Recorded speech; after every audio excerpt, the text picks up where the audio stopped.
अब हम test for writing की बात कर रहे हैं, आइल्स 9 स्टूडेंट बुक की। इसमें जो राइटिंग टास्क है, बेसिकली दो राइटिंग टास्क होते हैं किसी भी आइल्स के एग्जाम में। एक में आपको 20 मिनट के लिए कहा जाता है, अगले वाले में आपको 40 मिनट के लिए कहा जाता है। ये थोड़ा छोटा होता है, इसमें करीबन आपको 150 वर्ड में लिखना होता है। जो अगला आएगा उसको आपको करीबन 250 वर्ड्स में लिखना होता है। दो टास्क होते हैं, तो 1 घंटे का है करीब ये। तो शुरुआत करते हैं। ये ग्राफ दिया गया है, the graph below gives information from 2008 report. एक 2008 की रिपोर्ट है, उसमें यूएसए की, जिसमें कंजम्पशन ऑफ एनर्जी, देखिए US energy consumption by fuel 1980 1980 से 2030 तक दिया हुआ है। 1980 से लेकर 2030 ये प्रेडिक्शन है। 2030 तो अभी आया नहीं है, 2016 चल रहा है। तो आपको ये इन्फॉर्मेशन समराइज करना है ताकि आप सिलेक्ट कर सके, रिपोर्ट कर सके मेन फीचर और फिर कंपैरिजन जो आपके रिलेवेंट कंपैरिजन होंगे। तो देखिए ये आपके क्वाड्रिलियन, जो जैसे मिलियन होता है, बिलियन होता है, ऐसा आपका क्वाड्रिलियन होता है। तो क्वाड्रिलियन क्यू यूनिट्स, हम इसको क्यू बोल सकते हैं।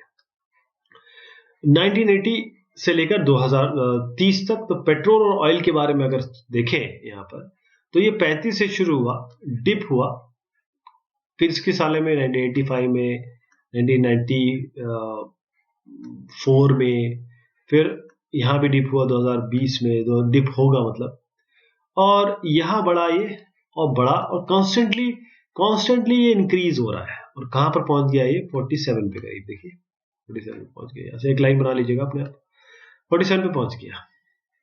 अगर हम कोल और नेचुरल गैस की बात करेंगे तो कोल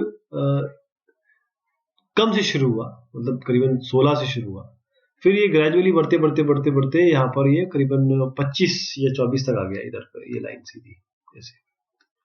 उसके बाद अगर हम देखें कि नेचुरल गैस की अगर बात करें तो ये शुरू तो इससे ज्यादा हुआ था कोल से, लेकिन ये इससे कम हो गया और यहाँ इस पीरियड में ये बिल्कुल कांस्टेंट हो गया। 2015 से लेकर 2030 तक ये कांस्टेंट रहेगा। जबकि अगर हम इन एनर्जीज की बात करें जो थोड़ी सी अलग हटके है, जो फॉसिल फ्यूल्स की नहीं है, जैसे न्यूक्लियर, सोलर, विंड और हाइड्रो पावर, ये एक साथ ही शुरू हुई थी करीबन 4 के करीब। और न्यूक्लियर जो है ये बढ़ता हुआ यहाँ पर आके करीबन थोड़ा सा बढ़ा, थोड़ा ग्रेजुअल इंक्रीज है। सोलर, विंड उसके बाद, और ये हाइड्रो पावर तो उससे भी नीचे चला गया, यानी कि 4 से नीचे ही चला गया, मतलब बहुत कम इसका उपभोग हो रहा है, कंजम्पशन हो रहा है। ये मॉडल आंसर है, ये मॉडल आंसर एक एग्जामिनर साहब ने लिखा है और ये उनका ये कहना है कि ये बहुत ही गुड आंसर है, बहुत ही अच्छा आंसर है, यानी कि आपको 8 से लेकर 9 तक आपको इसमें स्कोर मिल जाएगा। तो शुरुआत करते हैं। पहले तो आपको समराइज करना होता है चीजों को, उसके बाद कंक्लूड भी करना होता है। बीच में आपको हर एक पैराग्राफ में एक एक चीज को उठा के रखिए, ये बता दीजिए, फिर ये दोनों बता दीजिए, ये दोनों बता दीजिए, आखिर में कंक्लूड करिए। So the graph shows energy consumption in the US from 1980 to 2012 and projected consumption to 2030. Petrol and oil are, अब पहले की बात होगी पेट्रोल और ऑयल की। They are the dominant fuel sources throughout this period with 35 quadrillion Q units used in 1980, rising to 42 Q in 2012. Despite some initial fluctuation from 1995, there was a steady increase. आप क्यों नहीं बोल सकते कि इसमें इस साल में इतना रहा, इस साल में इतना रहा। आपको ये सब बताना है, जैसे स्टडी इंक्रीज बताया उन्होंने, फ्लक्चुएशन बताया, ये सब बताना है। This is expected to continue reaching 47 Q in 2030।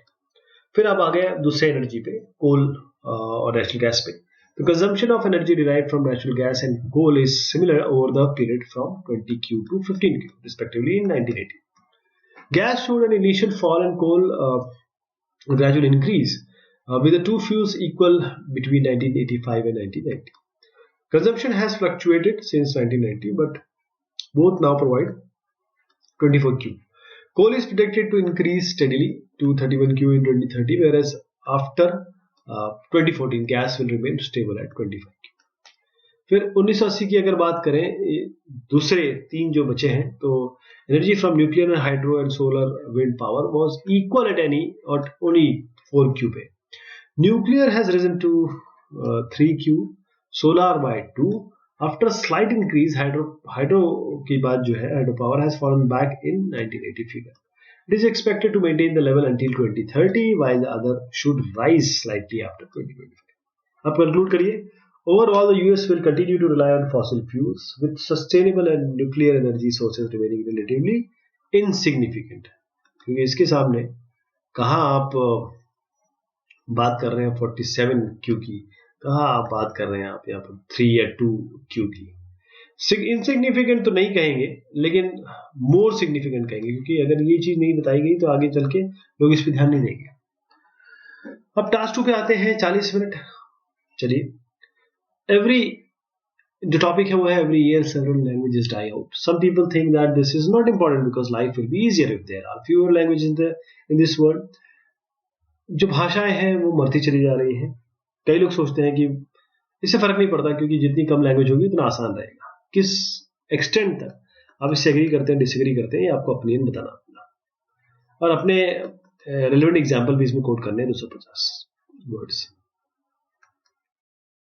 तो इसमें देखिए, पहली चीज तो ये है कि जैसे मैं हिंदुस्तान का वासी हूँ, यहाँ पर कहते हैं कि कुछ किलोमीटर में आपके पानी चेंज हो जाता है, कुछ किलोमीटर में आपके भाषाएं चेंज हो जाती है। तो इतनी सारी विविधता है, इतनी सारी भाषा है कि अगर आप एक जगह से दूसरे, अपने ही देश में अगर एक जगह से दूसरे देश अगर आप गए तो आप भाषा नहीं समझ पाएंगे। अगर यहाँ से चेन्नई चले गए तो बहुत ही दिक्कत हो जाएगी। तो मतलब यूपी वाला अगर प्लेन्स का चेन्नई जाता है तो बड़ी दिक्कत हो जाती है उसको समझने में। या फिर अगर जैसे मान लीजिए आप जम्मू कश्मीर चले गए, तो वहां आप लोगों से बात तो कर रहे हैं, वो समझ भी रहे हैं, लेकिन जब वो आपस में बात करें तो आप समझ नहीं रहे। तो ये एक प्रॉब्लम है। अब जैसे जैसे कम लैंग्वेज हो जाएगी, जैसे मान लीजिए एक हिंदी ऐसी भाषा है पूरे देश में, हमारे हिंदुस्तान में, आप कहीं भी जाए आप किसी से बोल सकते हैं, वो समझ जाएगा। यहाँ तक कि आप नेपाली भी समझते हैं इसको अच्छी तरीके से।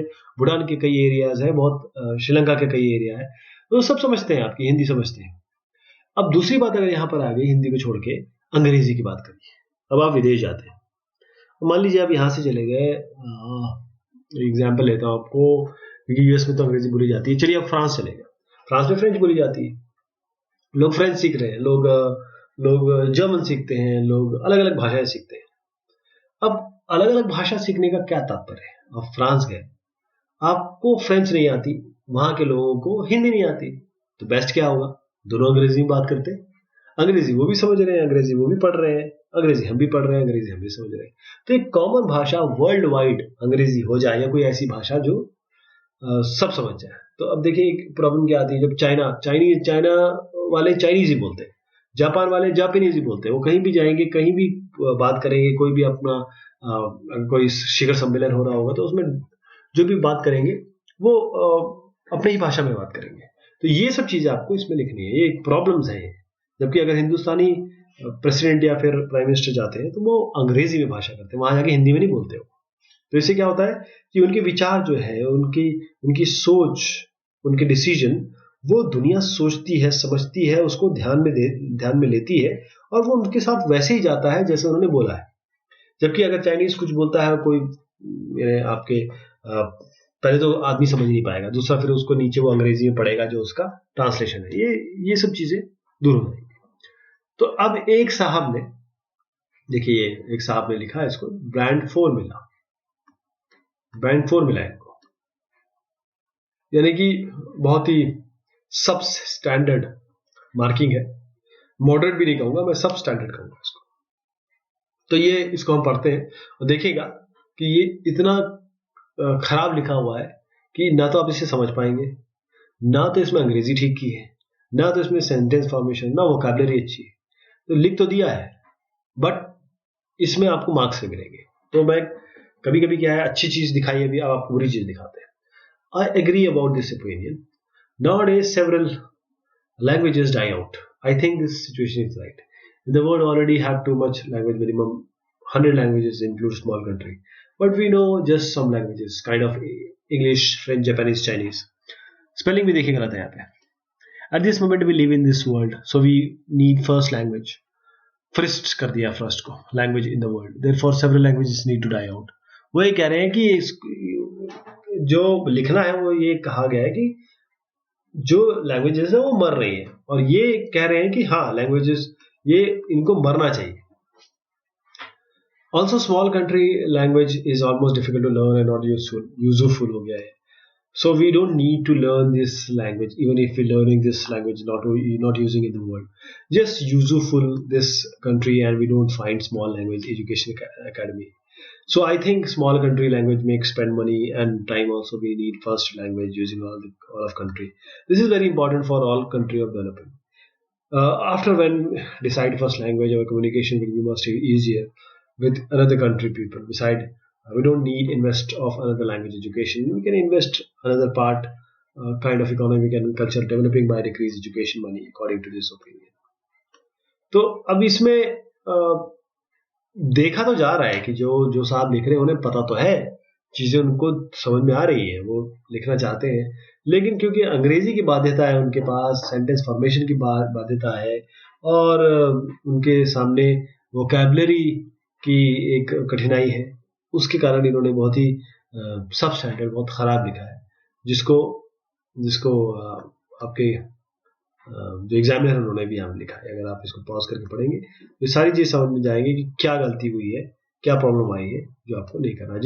जबकि मैंने आपको काफी लंबा डिस्कशन किया कि आपको क्या लिखना है इसमें। तो ये बात हुई हमारे एक राइटिंग टेस्ट की, जो हम टेस्ट 4 में देख रहे थे, आइल्स नाइट स्टूडेंट बुक। बहुत शुक्रिया, बहुत मेहरबानी आप सभी की।